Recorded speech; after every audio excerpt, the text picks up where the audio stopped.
What's happening right now could totally change the course of our season, and you need to hear it all. First, red alert. We've got a huge hole in our offense after a veteran receiver got injured. With the playoffs within reach, the tempting possibility of signing a big name, a name that has electrified the NFL in the past but now raises doubts among the experts, arises. Should we go all in?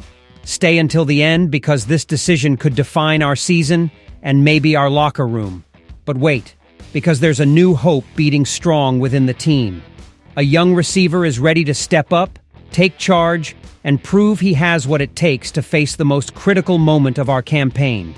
Yes, this kid has skill, has attitude, but will it be enough to keep our postseason hopes alive? I warn you, the answer might surprise you. And, as if that wasn't enough, a newcomer is making waves with an impressive work ethic.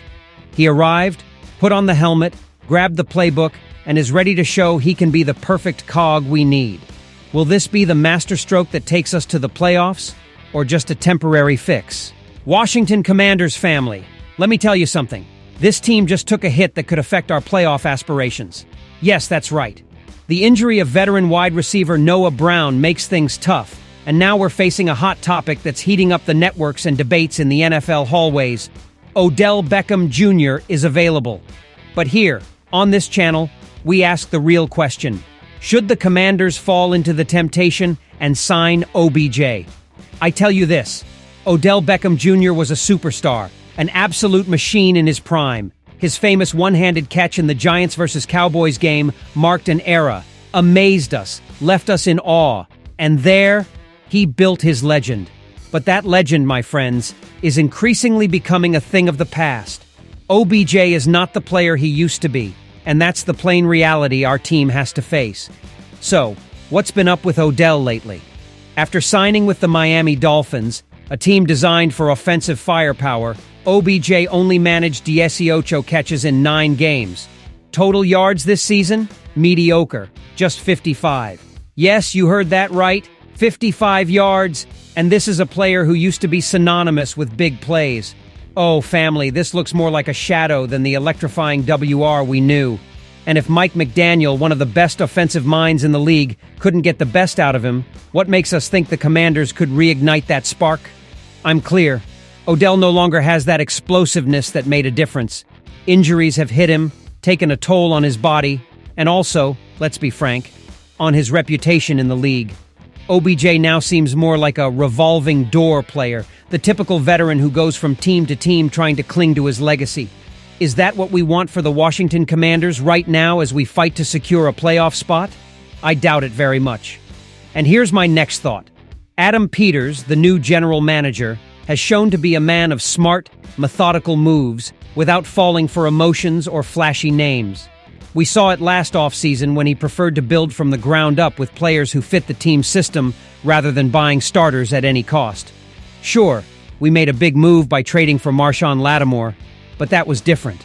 That was a strategic blow to solidify our defense, not just a media whim. So, back to the point about Odell Beckham Jr. Don't you think this signing would be more of a move for nostalgia than for logic? I tell you this, with OBJ comes not only the risk of his physical condition, but also the threat to the locker room chemistry. How many teams have tried to manage his personality in the past and failed? Come on, let's be honest. If OBJ isn't 110% committed to a culture, he can become a distraction. And kids, here's my provocative question. Do we really want to mortgage the spirit of a team that so far has found a firm direction under Peters and Dan Quinn? I know what some of you are thinking. Hey, but we need a receiver. Brown is out and Terry McLaurin can't do it all. Believe me, I know. We love scary Terry, but we can't load all the aerial game on his shoulders either. That's why we could explore more reasonable options like KJ Osborne, who is also on waivers. That kid has shown to be more consistent and wouldn't come with the complexity, aura, or the price that OBJ might have, both sportingly and symbolically. Also, let's reflect for a moment on the present. We're just a few weeks away from the playoffs. Every game is crucial. Every snap can bring us closer or further from the goal. This is not the time to take unnecessary risks with players whose best days are behind them. This is the time to grit our teeth, trust in the foundations we've built, and work. OBJ, as legendary as he was, simply doesn't fit. The Commanders have a future, but OBJ doesn't seem to be a piece of the puzzle we're putting together. Now I ask you, loyal fans of the best team in the world, if you could decide, would you risk the locker room chemistry and the season for a player who, although great in his time, no longer has the same tools? I have a story that not only gives us hope, but shows us how true warriors rise when opportunity knocks. Let's talk about a man who is ready to shine despite the adversities. Diami Brown is here, prepared to seize his moment and prove he can be a key factor in this final stretch towards the playoffs. Now, let's start with the elephant in the room. We all know that Noah Brown's injury is a huge blow. Our most reliable receiver lined up on the right side is out due to a kidney injury. And while our prayers are with him for a speedy recovery, time doesn't stop. The playoffs wait for no one. And family, let me tell you this. The Commanders are in control of their destiny. We're in 7th place in the NFC race and only one game behind the Green Bay Packers. Winning, simply winning, is our mission, and it can secure a postseason spot. Who's ready to take on that responsibility? That's where this man comes in. Diami Brown. I'm honest with you. It could be easy to underestimate Diami if we only look at the numbers. He's currently 6th on the team in targets, with just 27 this season, which he's turned into 20 catches for 206 yards and 1 touchdown. But here's where things get interesting. Diami is 2nd on the team in snaps lined up on the right side, just behind Noah. This means that, although he hasn't had many opportunities, he already has some experience exactly in the role that's now vacant, and this could be his moment to explode. I tell you this, sometimes in the NFL, it's all about being in the right place at the right time, and Diami has that opportunity now. Can he fill Noah's shoes? Come on, we don't know for sure, but what's clear is that this kid has the tools. With 10.3 yards per catch, he's the 3rd most efficient receiver on the team behind our undisputed leader, Terry McLaurin, and Noah himself. Remember this name, Diami Brown. This young receiver not only has skills but seems to have the right mindset for this challenge. It's the next man up. The opportunity has presented itself, and now it's about going out and seizing it, Diami said in a recent interview. This, friends, is exactly what we want to hear from a player who could be the key to keeping our playoff fight alive. And tell me something, isn't it refreshing to hear from a player who shows ambition and, at the same time, humility? Diami recalled how, in past seasons under Ron Rivera's leadership, they ended the campaign simply preparing for the last games.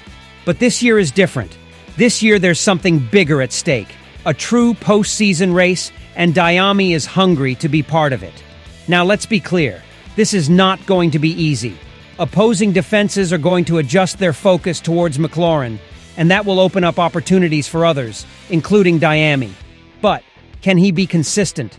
Can he show that he deserves more targets, more snaps, and more trust from Jaden Daniels? This is not just an opportunity for Diami to step up, it's also a test for him, to prove if he really has what it takes to compete at this level in high-pressure moments. And I ask you, my people, what do the Commanders lose by giving Diami a real chance? I think nothing. On the contrary, we can gain a lot. Noah is out. The schedule is getting tougher. And if we want to end the narrative that we're a almost made the playoffs team, we need men willing to leave it all on the field. I ask you, family, do you believe Diami can emerge as a key piece in our offense? The newcomer, KJ Osborne, is here, and believe me when I say this man doesn't waste time. Yes, sir.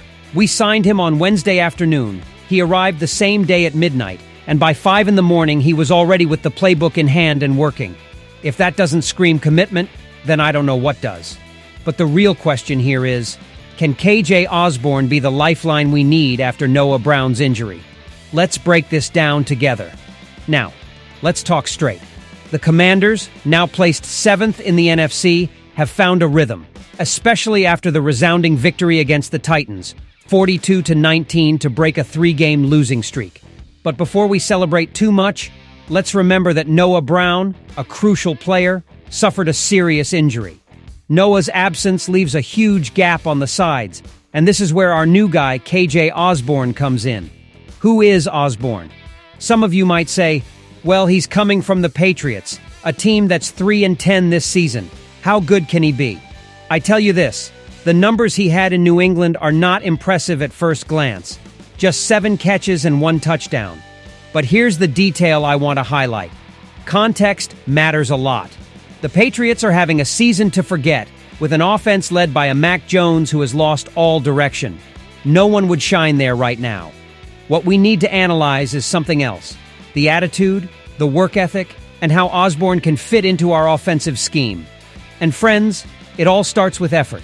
Osborne is already making a good impression, not just for his quick integration, but for his humility. Listen to what he said. "I have to work hard, put my head down and grind to catch up with this group that has been working since the OTAs."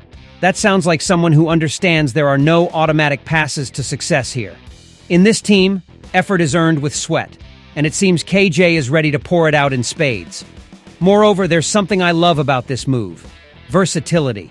According to what our offensive coordinator Cliff Kingsbury said, Osborne can play both outside and in the slot. This is key, especially because we urgently need a receiver who can complement Terry McLaurin's routes and the snaps left vacant by Noah Brown. Osborne's flexibility not only gives us depth, but opens up strategic possibilities as we adjust the attack. Let's talk about what the tape says. Kingsbury summed up something very important.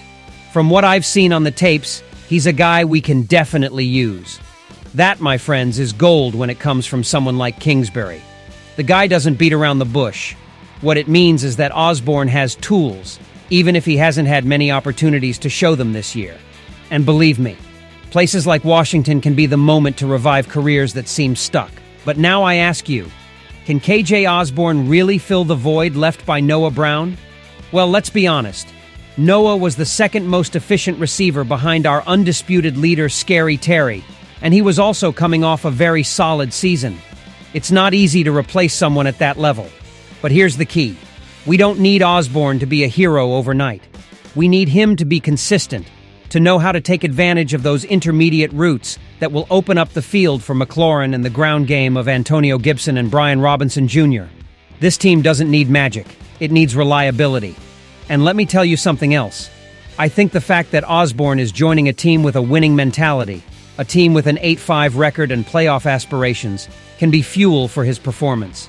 No one wants to sit idly by watching their new team make its way to the playoffs without them.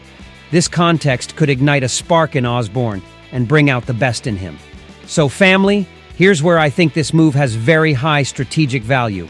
Osborne may not be a spectacular name, but he can become that silent cog that keeps the offense running as we navigate this crucial stretch towards the playoffs. Now I leave you with this question. Do you see Osborne as a valuable investment for this team, or do you think he's an unnecessary risk at such a critical moment in the season? I tell you something. I prefer players willing to leave their skin on the field like KJ than stars who just want the spotlight. Friends and loyal fans of the Commanders, this is the moment to raise our voices as a community. Considering the rumors and key moves of our team, I want your opinion. Would you risk the locker room chemistry and a whole season for a player who, although great, no longer has the same tools to shine? Your perspective is important. On the offensive side, Diami Brown seems destined to make a leap this year.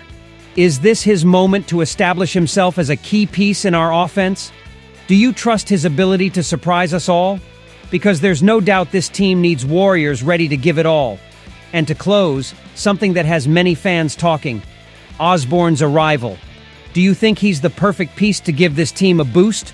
Or do you see him as an unnecessary risk at this delicate moment of the season? This is our family, our community, and your voice is part of it.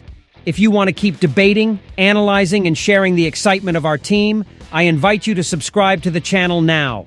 Together we will live every news, every play, and every victory as the great family we are.